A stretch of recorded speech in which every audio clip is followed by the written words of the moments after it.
Amis mélomanes, bonjour. Parlons BO, épisode 3.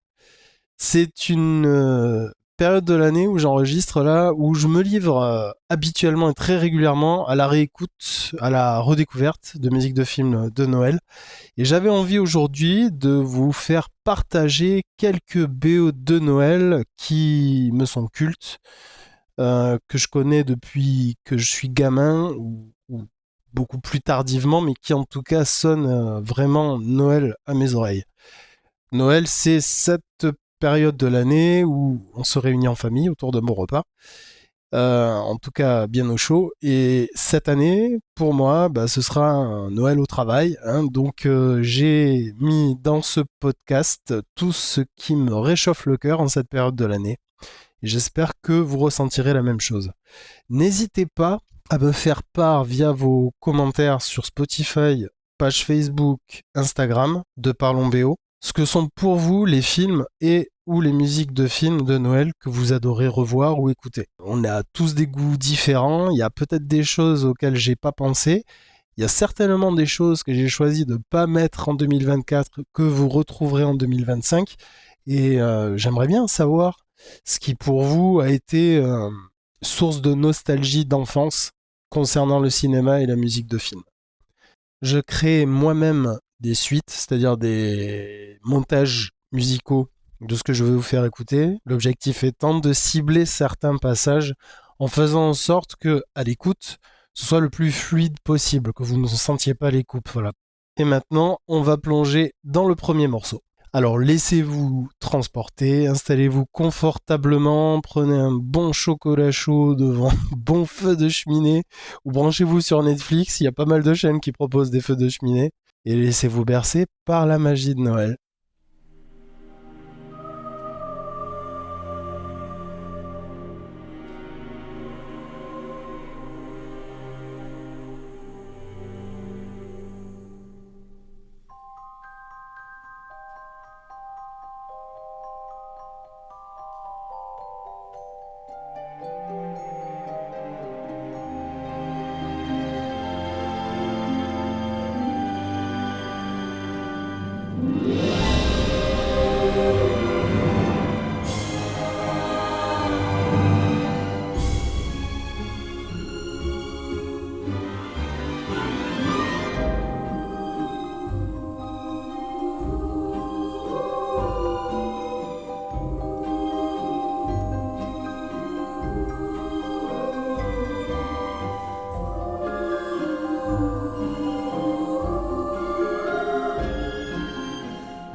Ah, cette musique, ces thèmes, mais qu'est-ce que c'est beau! Et c'est pas pour rien si j'ai choisi de vous diffuser ce morceau-là en premier sur cette émission aujourd'hui.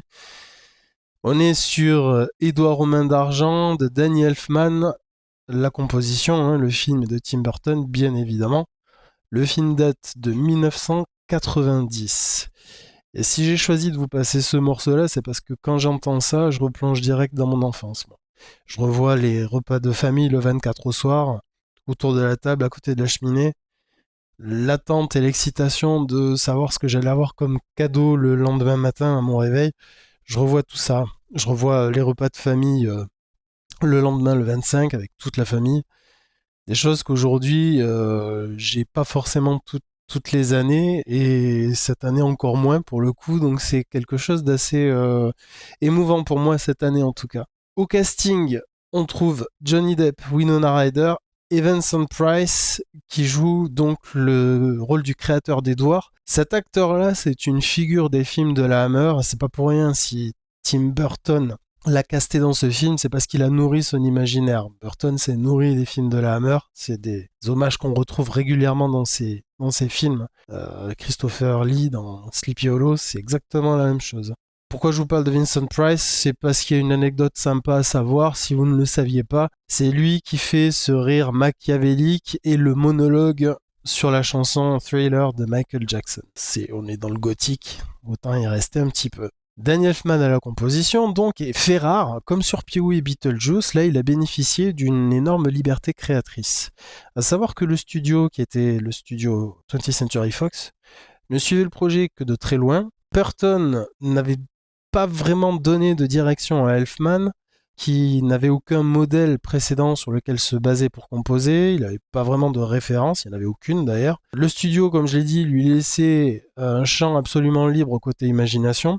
De fait, Elfman n'avait aucune pression autre que celle qu'il pouvait se mettre lui-même en tant que créateur. Et sur ce projet, il pouvait avancer sans craindre de représailles de la part des producteurs, ce qui de nos jours est bien différent, étant donné que tout est extrêmement contrôlé, codifié, borné. Là, vraiment, on est sur une époque qui était, il le dit encore aujourd'hui, hein, c'était exceptionnel de bosser dans des conditions pareilles. Avec cette BO, Elfman a créé une musique de conte de fées, et les deux thèmes que vous venez d'entendre sont les deux thèmes qui me restent en tête pour ce film. Le premier, c'est l'ouverture musicale, qui illustre à travers le Célestat et les chœurs les flocons de neige qui tombent sur le logo Fox. C'est une image que j'ai toujours aimée. Quand je lance le film, je trouve qu'on est vraiment directement dans le conte. J'aime beaucoup quand les films se réapproprient les logos, parce que ça permet vraiment d'entrer directement dans le vif du sujet, et là c'est fait, mais alors vraiment de la plus belle manière. Ce thème-là, c'est le thème du conte de fées. C'est un thème qui d'ailleurs a été utilisé pour la pub Chanel numéro 5, réalisée à l'époque par Luc Besson en 98, vous savez, celle du chaperon rouge avec le loup. Et moi, cette pub, quand j'étais ado, elle me fascinait. Et j'adorais voir ce spot pendant les fêtes de Noël. C'était absolument magique. Le deuxième thème va représenter l'amour impossible entre Edward et Kim, et on l'entend après le générique. Mais pour ce podcast, j'ai choisi de vous faire plutôt écouter la version finale que l'on entend alors que le personnage de Winona Ryder, donc Kim, est âgée et elle se remémore l'histoire du film en la racontant à sa petite fille. Elle évoque son amour perdu pour lui expliquer d'où vient la neige qu'elle voit à l'extérieur. Et là, à ce moment-là, le thème se déploie pour la dernière fois dans le film, dans sa version la plus féerique et la plus complète. Quelques mots sur le contexte de la mise en musique. Burton ne parle pas du film à Elfman. Il lui a montré des dessins, parce que Burton dessine extrêmement bien. Il y a d'ailleurs des livres qui ont été commercialisés qui reprennent les dessins préparatifs de ses films. Certains ont été abandonnés d'ailleurs, donc c'est très intéressant de voir ce qu'il a fait. Il a décrit à Elfman des émotions, et le compositeur a pu lire le script. Voilà, c'est tout ce qu'il avait pour s'inspirer. Alors que la musique n'avait pas encore été composée, une version non terminée du film a été montrée au public, et ça a été un échec. Elfman était présent lors de la projection, et il s'est dit que les gens n'iraient jamais voir ce film. Et moi, je suis convaincu qu'une grande partie de ce qui manquait ce jour-là, c'était la musique. parce que c'est elle qui véhicule l'âme du film, c'est un langage à part entière, et sans elle, il manque tous les ingrédients pour animer un film. Et ce qui est fou dans ce processus créatif, c'est que Elfman ne pensait pas garder ces deux thèmes-là qu'on vient d'entendre dans le film simultanément. Il fallait pour lui qu'il y en ait un dont il se sépare. Et il pensait se séparer d'un des deux, mais pensant que personne ne verrait le film, il s'est dit, ma foi, je peux bien faire ce que je veux. Les deux fonctionnent. L'un correspond au conte, l'autre a un thème d'amour, donc bah, vas-y, garde les deux. Et heureusement qu'il a gardé les deux. Voilà pour ce film. En substance, pour moi, c'est un chef-d'œuvre intemporel que j'associe immédiatement à Noël. Et ça, c'est marrant comme certaines odeurs peuvent faire revenir des souvenirs. Moi, quand j'entends cette musique-là, comme d'autres que je vais vous faire découvrir par la suite, c'est par ce biais-là que mes souvenirs reviennent. C'est vraiment la musique qui fait que je revis certains moments, certaines émotions, un peu comme si j'y étais encore. Allez, on passe au deuxième morceau.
On n'est pas bien là. On est vraiment bien, hein.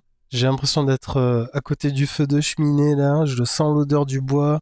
Je l'entends qui crépite. Là, sincèrement, si avec les premières notes, vous n'avez pas reconnu le film, je pense que j'ai vraiment beaucoup à vous apprendre. Et j'ose espérer que vous aviez tout du moins déjà entendu ce morceau. J'en suis même certain de toutes les façons. On est sur Maman, j'ai raté l'avion et Maman, j'ai encore raté l'avion.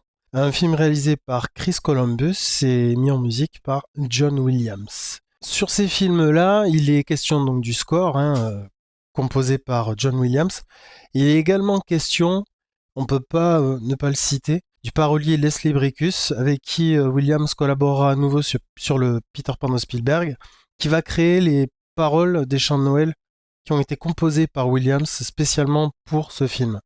Et le tour de force de Williams sur ce film, c'est de rendre ces chansons de Noël, qu'il a spécialement composées, totalement compatibles avec celles qui existent déjà depuis très très très longtemps. Si bien que quand on entend ces chansons composées par John Williams spécialement pour le film, on les confond totalement avec celles qui sont très très anciennes. Ces chants qui sont composés par Williams et mis en parole par Bricus font complètement partie du score puisque Williams va les réutiliser, les remanier suivant les séquences qu'il met en musique. Et Somewhere in My Memory, que vous avez entendu dans la seconde partie du morceau qui clôture la suite, là on la trouve dans sa version instrumentale. Mais vous pouvez l'entendre chanter par des chœurs d'enfants à différentes occasions pendant les deux films. Et sincèrement, je trouve qu'il est vraiment très difficile de trouver un seul thème emblématique dans ces films. Il y en a tellement. Je veux pas dire par là qu'on retient rien, au contraire, moi j'en retiens beaucoup. Au fur et à mesure où je les ai vus, je me rends compte de la richesse de la partition. Le reste, c'est réutilisé du premier, mais ils trouvent quand même le moyen de transformer le matériau d'origine et d'en faire quelque chose d'autre, de plus de différent, tout simplement, pour pas faire un copier-coller bête et méchant. Même si on les écoute côte à côte, on a l'impression de retrouver le même film, hein, clairement. La La Land Records a ressorti les deux BO des deux films dans des versions double album. C'est sorti en 2012 pour Maman, j'ai encore raté l'avion, donc pour les 20 ans du film, puisque le film est sorti en 92. Et pour le premier volet, la réédition date de 2015 et le film était sorti en 90.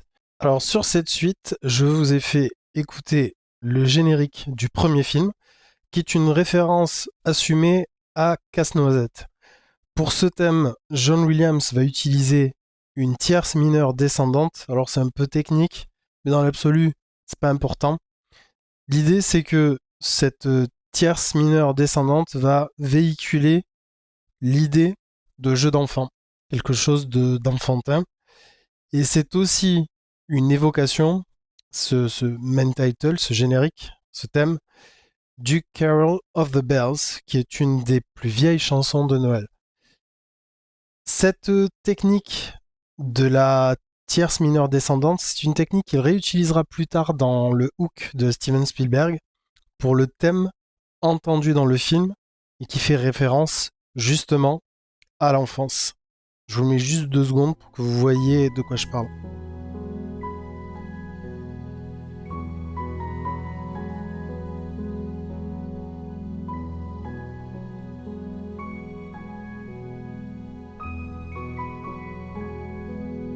Ensuite, j'ai enchaîné avec les versions proposées par Williams pour le deuxième film sur les donc 2 autres parties. Vous avez entendu Preparing the Trap, qui illustre la scène où Kevin prépare ses pièges pour recevoir comme il se doit les 2 cambrioleurs qui en ont après lui. C'est une version plus dynamique, sensiblement plus longue que celle du premier film. C'est d'ailleurs la raison pour laquelle j'ai préféré vous faire découvrir celle-ci. Et elle reprend l'air de la chanson Star of Bethlehem, écrite par Williams pour les films.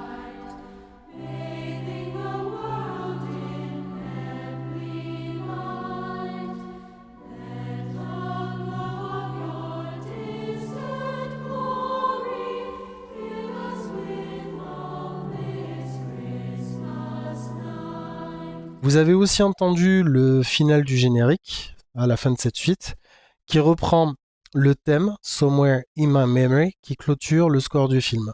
Au final, grâce à la musique de Williams et aux paroles de Leslie Bricus, cette chanson illustre parfaitement la magie de Noël. Ça se retrouve dans les paroles, l'odeur du pain d'épices, la musique, les bougies, le sapin, les retrouvailles privilégiées en famille. Et musicalement, ça vient enrober toutes ces paroles et ça fait de cette BO dans sa globalité un must absolu pour les musiques de films de Noël. Allez, on passe au troisième film. Je suis très excité de vous faire découvrir celui-là ou de vous le faire redécouvrir si certains d'entre vous le connaissent déjà, ce dont je doute pas une seule seconde.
Alors ce film, c'est une ode à l'amour, mais c'est aussi un film de Noël, ce qui m'a permis d'en parler aujourd'hui.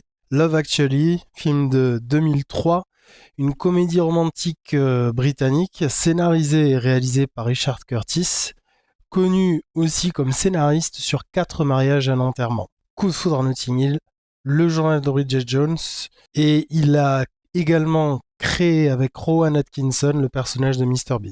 Au casting, on trouve Emma Thompson, Hugh Grant, Colin Firth, Alan Rickman, Liam Neeson, Keira Knightley et Bill Nighy. Côté compositeur, l'Écossais Craig Armstrong, donc je suis fan depuis Roméo et Juliette de Baz Luhrmann. Je vais parler de la musique de Love Actually et je m'en servirai aussi pour vous parler de son autre casquette d'arrangeur musical, sachant qu'il a œuvré pour divers artistes comme Madonna par exemple. C'est un job assez méconnu, il me semble, donc je trouvais que c'était intéressant de s'attarder un peu là-dessus. On verra ça plus tard. Une des choses dont je me souviens concernant la musique de ce film, c'est d'une interview de Richard Curtis sur la collaboration avec Armstrong, probablement sur un bonus du DVD, où il racontait combien il avait eu du mal à obtenir d'Armstrong qu'il clôture ses morceaux par une note optimiste. Il faut savoir que Craig Armstrong, de base, a une écriture très mélancolique. Il écrit beaucoup en mineur, ce qui colle parfaitement à certains paysages de son Écosse natale. Et quand Curtis lui a demandé d'écrire non pas en mineur, mais en majeur, là pour lui ça a été un véritable challenge d'aller contre sa nature. L'intention d'origine lors du développement du film était que l'habillage sonore se compose essentiellement de chansons. Alors si vous regardez le film, vous constaterez qu'il y en a déjà énormément. Le réalisateur dans le commentaire du film estime à peu près à 60% le nombre de chansons. Le reste, c'est le score. Alors ça semble peu, 40% de score sur un film, mais Armstrong a tellement su démontrer qu'il pouvait, à travers sa composition, lier toutes les sous-intrigues formées par une multitude de personnages que le réalisateur l'a laissé s'exprimer plus qu'il ne l'avait prévu. Et c'est vraiment le score, la musique de Armstrong, qui va unifier l'histoire en un tout cohérent. Le film se compose de 3 thèmes que Armstrong va remanier en diverses variations en fonction de ce que les scènes exigent. Je les ai placés tous les 3 dans la suite que je vous ai fait écouter. Le premier est le thème que l'on entend lorsque le personnage de Keira Knightley se rend compte que l'ami de son mari, qui était chargé de filmer leur mariage, a centré toutes les prises de vue sur elle, ce qui ne laisse aucun doute quant au fait qu'il est tombé amoureux d'elle. Le second thème a été créé pour se centrer à la base sur le personnage de Colin Firth et sa romance avec Aurelia, avec laquelle il ne parvient pas à communiquer étant donné qu'elle ne parle que portugais. Le dernier thème, c'est le thème le plus triomphant que vous avez entendu. C'est le thème qui a été créé à la base pour illustrer la relation entre le Premier ministre, interprété par Hugh Grant, et sa nouvelle secrétaire. Et comme je vous l'ai expliqué un petit peu plus tôt, les 3 thèmes en question devaient à la base occuper une place en particulier. Finalement, il va les imbriquer parfois les uns dans les autres. Il va les attribuer à d'autres personnages, ce qui va en définitive les rendre plus universels. Au lieu de les calquer sur un personnage, ça va plutôt décrire une situation, un état d'esprit, une évolution dans un contexte partagé par différents personnages. Et ça prend tout son sens quand on regarde le film, parce que à la fin du film, certains morceaux qu'on a entendus de manière sporadique, c'est quelque chose que je vous dis souvent, mais c'est quelque chose qu'on retrouve très souvent dans la structure musicale d'un film. On vous met en place des informations par bribes, des indices, et à la fin du métrage, on vous envoie le morceau dans son intégralité, parce que ça a du sens dans l'accomplissement des personnages. Je reviens sur Craig Armstrong, le compositeur. Aujourd'hui, il se focalise davantage sur ses projets perso ou des projets classiques, plus que sur les musiques de films. Et d'ailleurs, c'est le premier surpris du succès qu'a eu la BO de Love Actually, sa partie à lui, la partie score, dans le sens où c'est une comédie romantique, et il a été étonné qu'elle ait eu plus de succès que certaines pièces classiques qu'il a pu composer, qui étaient plus massives et pour lesquelles il a passé plus de temps à travailler. Maintenant, je vous propose de faire juste une courte parenthèse sur un autre volet de sa carrière que je trouve hyper intéressant. Il a été arrangeur pour Madonna, U2, Massive Attack, Tina Turner, et oui, GoldenEye, c'est lui qui l'a arrangé. Arrangeur, c'est quoi? Ça consiste à sculpter la mélodie autour d'une chanson, lui donner un habillage. Dans l'extrait de Love Actually que je vais vous passer là dans quelques instants, une star du rock sur le déclin jouée par Bill Nighy essaie de faire son retour et se voit confier une chanson de Noël dont le texte modifié, pour l'occasion, parodie le tube de Wet Wet Wet, Love is All Around, qu'on a entendu d'ailleurs dans 4 mariages et un enterrement. Et dans cette séquence, Nighy me fait mourir de rire avec son Oh fuck, wank, bugger, shitting, ass, head and hole. Il le lâche quand il se trompe de parole lorsqu'il essaie d'enregistrer la nouvelle version de la chanson parce qu'il connaît tellement l'ancienne que c'est machinalement les vraies paroles qui sortent. Bref, si vous connaissez la chanson, écoutez comment Armstrong va la réarranger à sa façon.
Voilà, je referme la parenthèse. C'était juste pour vous communiquer, vous montrer sa signature sonore qui se caractérise par des nappes de cordes très amples et très flexibles. Mais dites-moi, on n'enchaînerait pas avec le morceau suivant? Bah alors allons-y. Alors là, c'est le quart d'heure irrévérencieux. Promis, ça reste Noël.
Vous voyez, je vous ai dit que c'était un film de Noël. C'est un film de Noël.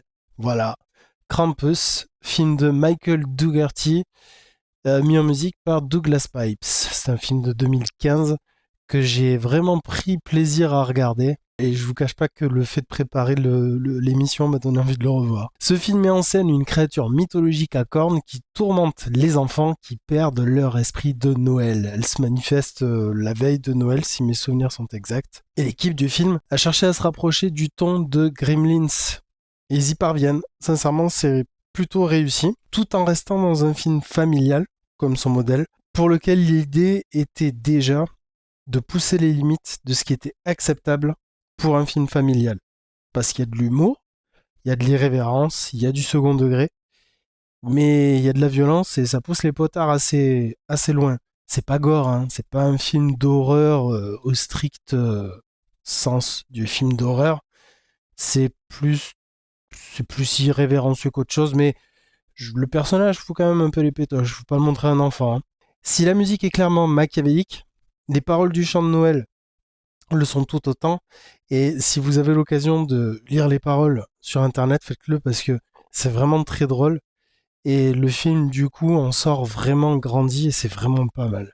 Le compositeur Douglas Pipes va injecter dans son score plusieurs chants de Noël qu'il va ensuite retravailler à sa façon, parfois totalement déstructurés pour coller à l'ambiance recherchée, parfois très clairement interprétés, premier degré. Il va imbriquer les chants de Noël dans son score, comme l'a fait un certain John Williams pour un certain film qui s'appelle Maman j'ai arrêté l'avion. Mais là, vous avez pu l'entendre, le ton diffère quand même quelque peu. L'idée, c'est la même, cela dit. C'est pour ça que je dis c'est un film de Noël. Je l'ai dit, hein, l'inspiration majeure, c'est Gremlins. Douglas Pipes le revendique comme le réalisateur. Mais il s'est aussi inspiré de Poltergeist. Et ce sont deux films qui ont été mis en musique par Jerry Goldsmith. Dans Poltergeist, ce qui l'a inspiré, c'est le mélange entre horreur, science-fiction et fantastique. Et il a perçu dans cette BO de Poltergeist, donc pour faire peur efficacement, il faut attirer le spectateur vers une zone de confort, dans un endroit où il se sent bien, pour ensuite qu'il baisse sa garde. Et c'est là où la trouille fonctionne le mieux. Et c'est quelque chose qu'il va s'efforcer de mettre en place pour Krampus. Sincèrement, si vous ne l'avez pas vu, prenez le temps de le voir, même là, période de Noël, ça reste dans la thématique, il y a vraiment des images très connotées de Noël, c'est un film de Noël, quoi. Je peux pas tourner 100 fois autour du pot, le mieux c'est que vous alliez le voir. Vous jugerez sur pièce. Allez, on passe au 5e film dont je vous propose la musique sur Parlons BO.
Bon, vous l'aurez entendu, hein, c'est pas quelque chose de récent. On est en 1985. C'est une réédition de Quartet Records de 2012 en version complète sur 3 CD. Henry Mancini et le film s'appelle Santa Claus de Jano Schwartz, je sais plus comment on dit, qui avait réalisé Les Dents de la Mer volume 2, parce qu'on pense à tort que c'est Spielberg, mais pas du tout, c'est Jano Schwartz. Alors ce film est objectivement moyen, mais il m'a toujours touché, de par son honnêteté à vouloir faire passer des émotions vraiment superbes en cette période de l'année. C'est un film qui utilise des effets spéciaux à l'ancienne, hein, du matte painting entre autres. Et en fait, moi je le vois comme, vous savez, la crèche hyper kitsch de mamie, mais qui fait tellement partie de Noël que en cette période de l'année, on ne peut pas s'imaginer un monde où elle n'existerait pas. Mancini, pour rappel, c'est le fameux compositeur du thème de la Panthère Rose, qui ici va travailler avec un ensemble de 85 musiciens de l'England's National Philharmonic Orchestra. Et contrairement à ses habitudes, puisque c'est quelqu'un qui est issu plutôt du jazz, qui travaille avec des compositions d'orchestre beaucoup plus restreintes, là il va avoir l'occasion de bosser avec un ensemble vraiment massif. Contrairement aux morceaux que je vous ai fait écouter précédemment, Maman j'ai raté l'avion ou Krampus par exemple, là ici le compositeur n'a pas souhaité disséminer, éparpiller des chansons de Noël dans tout son score. En lieu et place, il a choisi de les regrouper sur un seul morceau qui va illustrer le premier vol en traîneau du nouveau Père Noël. Le reste du score correspond essentiellement dans ma mémoire à sa composition originale et on sent les influences classiques à l'écoute, même si, comme je l'ai dit, les chants de Noël ne sont pas cette fois-ci disséminés tout au long du score. On sent que ce sont des influences qui l'ont traversé quand il a composé et enregistré la BO. Son approche, du coup, ça a été de créer des thèmes, ceux que vous avez pu entendre sur la suite que je vous ai proposée, qui sonnent nobles, grands. Ces thèmes-là, ils donnent l'idée d'une intemporalité qui nous dépasse en quelque sorte. Et ici aussi, on retrouve des chansons dont je vous ai diffusé que les versions du score, hein, donc instrumentales. Et pour cette BO, les paroles des chansons sont également écrites par Leslie Bricus, qui a travaillé, comme je l'ai dit précédemment, 5 ans après ce film-là, avec John Williams sur les deux Maman j'ai raté l'avion. La première partie de la suite que vous avez entendue s'appelle The Ancient One, et on y trouve 2 thèmes. Le premier, c'est celui de la célébration de Noël, et le second, le plus noble, c'est le thème du Père Noël. C'est clairement le plus noble de toute la BO, et c'est une aparté un peu personnelle, mais c'est un thème qu'enfant j'avais en tête lorsque je me retrouvais parfois seul à la récréation dans la cour de mon école primaire. Je sais pas pourquoi, ça me venait spontanément. Et le plus étonnant, c'est que à cette époque précise, j'avais absolument pas conscience que ça venait de ce film. Et c'est bien plus tard, hein, à l'âge adulte, en le revoyant ce film, que je me suis rappelé de ce souvenir d'enfance. Et ce thème m'avait tellement marqué qu'avant même de comprendre, d'appréhender ce qu'était la musique de film, je l'avais déjà assimilé. Vous voyez la force que ça peut avoir vraiment. On peut assimiler des choses sans s'en apercevoir et redécouvrir, je sais pas moi, 30 ans plus tard, que c'était en nous et qu'on l'avait enregistré sans savoir que ça venait de là. Et ça m'est arrivé, j'ai plus les films en tête, mais ça m'est arrivé souvent de en grandissant, pouvoir mettre la main sur certaines BO de films et me rendre compte que, mais bon sang, oui, je connais, je l'avais en tête, je connaissais depuis des années et des années. Et ça m'évoquait, plutôt que le film, des sentiments qui venaient d'un contexte précis de ma propre évolution, de ma vie. Et c'est là la force de la musique de film. Quand on dit que la musique de film, ça peut être également la musique de film de votre vie, entre guillemets, c'est vrai. C'est totalement vrai. Je reviens sur le film. Dans cette scène où on entend le thème du Père Noël dans sa version la plus noble, on y voit l'ancien qui est en quelque sorte le gardien de Noël et qui confie au personnage principal la responsabilité d'incarner le Père Noël. D'où ce sentiment de noblesse dans la musique qui est parfaitement retranscrit. La seconde partie de la suite s'appelle Season's Greetings et vous donne à entendre la marche des elfes. La troisième partie, Cornelia's Home, vous permet d'entendre dans son intégralité le thème de Noël. C'est un thème simple, mais qui fonctionne très bien. On s'imagine parfaitement décorer le sapin, décorer la maison, se préparer à recevoir la famille. C'est simple, mais très attendrissant. Et la quatrième et dernière partie de la suite, The Magic Workshop, correspond au moment où les elfes montrent au nouveau Père Noël l'atelier de jouets. Et là, on revient à ce fameux thème qui m'a marqué, ce merveilleux thème du Père Noël. Même adulte, c'est une composition qui fonctionne toujours sur moi et qui me replace immédiatement à ma taille d'enfant.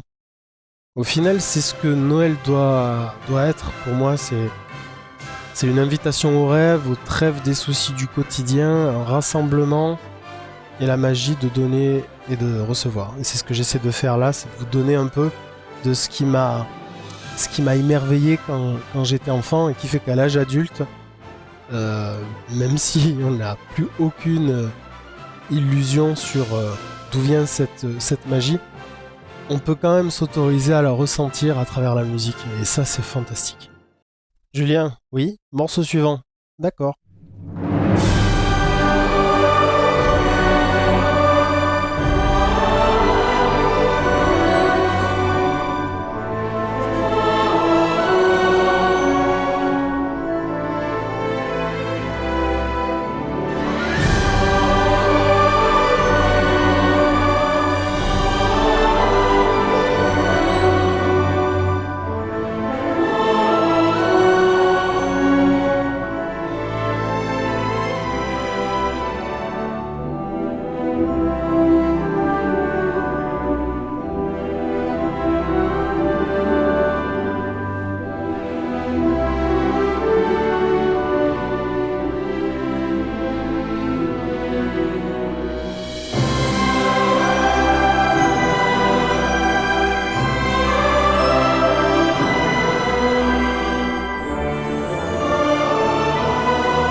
Vous l'entendez là, le traîneau du Père Noël? On y est à fond. Moi, je me régale là. Je passe vraiment un moment privilégié. Eh ben, écoutez, on est en 2004. Alan Silvestri à la musique, Robert Zemeckis à la réalisation. C'est le Pôle Express avec Tom Hanks et Tom Hanks et Tom Hanks et Tom Hanks et Tom Hanks, parce qu'il interprète plusieurs personnages. Je vous ai passé la suite du Pôle Express qui se trouve sur l'album officiel parce que c'est tellement parfait que j'ai pas eu besoin de changer quoi que ce soit. Là, sur ce film, Josh Groban, le chanteur crooner, va interpréter au générique de fin la chanson phare du film qui clôture la suite que vous venez d'entendre. Et la particularité, côté composition, c'est que ce film utilise la technologie de capture de mouvement avec de véritables acteurs afin de créer les personnages numériques qu'on voit dans le film. Donc, pour Alan Silvestri, ça signifiait que, contrairement à la méthode traditionnelle qui consiste à voir le film puis à composer sur les images, même si ça peut être un peu plus compliqué que ça parce que le réalisateur peut revoir le montage, modifier des choses. Ici, en tous les cas, Silvestri et le parolier Glenn Ballard ont dû créer des chansons qui par la suite ont dû être approuvées pour pouvoir les intégrer dans la performance de capture. Donc l'idée, c'était pour lui de pas juste livrer des chansons parce qu'il fallait livrer des chansons, il fallait qu'elles aient un véritable sens dans la narration. Et non seulement c'est réussi parce qu'elles en ont, mais la boucle est bouclée dans le sens où le score va réutiliser toutes ces chansons et les remodeler. C'est ce que vous avez pu entendre dans la suite que je vous ai proposée. Chaque thème que vous entendez dans cette suite est chanté dans le film à un moment donné, comme Williams l'a fait pour tous ces Maman j'ai raté l'avion.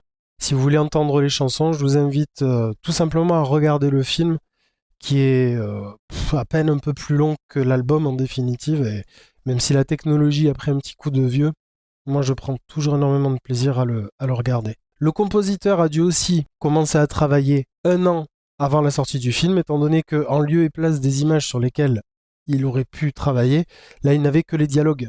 Par la suite, on lui a fourni un rendu grossier de la motion capture, mais même à ce stade-là, il faut s'imaginer qu'on est très loin d'un rendu finalisé. Là, en fait, ce avec quoi il a travaillé, c'était des personnages dont l'apparence se limitait à des bonhommes Michelin, quelque chose de très grossier.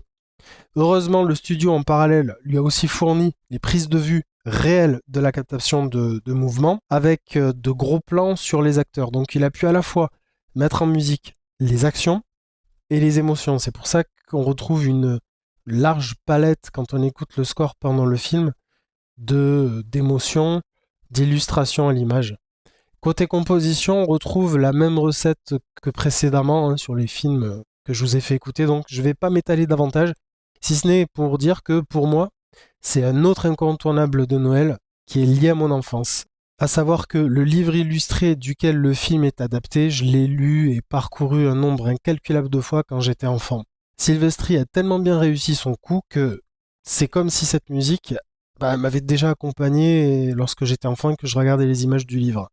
Je peux très bien m'amuser à parcourir les images du livre, qui sont vraiment magnifiques, et écouter la musique en même temps. Et c'est quelque chose qui, d'ailleurs, aujourd'hui encore, me suit toujours. C'est-à-dire que là, au moment même où j'enregistre ce segment précis, là, la coïncidence a voulu que mon mari m'écrive, parce qu'il vient de recevoir par erreur le roman, le Pôle Express, au lieu du livre illustré qu'il avait commandé pour sa nièce. Donc là, je le prends clairement comme un signe que je suis sur la bonne voie. C'est une drôle de coïncidence. J'adore. Allez, on passe au septième et dernier film de cet épisode Parlons BO, spécial Noël.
Pour ce film-là, on va du côté de Ron Howard, une musique de James Horner, un film de 2000 qui s'appelle Le Grinch, en français How the Grinch Stole Christmas, une réédition complète, en tout cas rallongée de La La Land Records. Et c'est une suite que j'ai créée à partir de 3 morceaux différents. Alors à ma connaissance, c'est la seule BO de Noël composée par James Horner. C'est dommage, mais bon, c'est comme ça, elle existe au moins, c'est déjà bien. Et il a lui aussi composé spécialement pour ce film des chansons. Le très joli thème Where Are You Christmas sera chanté durant le film et au générique de fin. Sur ce score, afin de coller à l'univers de l'écrivain à la base du film, Dr. Seuss, Horner va utiliser des instruments plus proches au final de l'univers de Dali que de la musique traditionnelle, ce qui va donner, je vous les ai épargnés là sur ce que je vous ai présenté, des sonorités très organiques, pas très agréables à l'écoute à mon sens,